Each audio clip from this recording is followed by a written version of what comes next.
بابا چرا شکم عمه ملیحه انقدر بزرگ شده؟ عزیزم چون داخلش یه دونه بچه است. اون یه بچه رو درسته خورده؟ ها؟ وای باید زنگ بزنیم پلیس.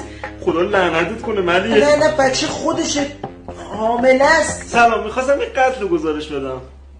اما ملیحه یه بچه رو درسته خورد داده. به خدا بیت من گوشه داری چی کار میکنی؟ اون بچه نخورده، اون بچه خودشه، داخل شکمش رشد کرده. در حقیقت وقتی یک زن و یک مرد فکر کردی ازت میترسم ملیحه؟ هر بچه‌ای بخوری من نمیتونی بخوری. گوش کن، اون بچه نخورده، اون بچه خودشه.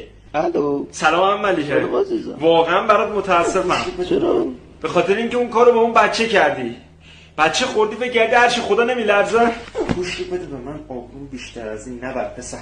عمت بچه نخورده، داخل شکمش رشد کرده.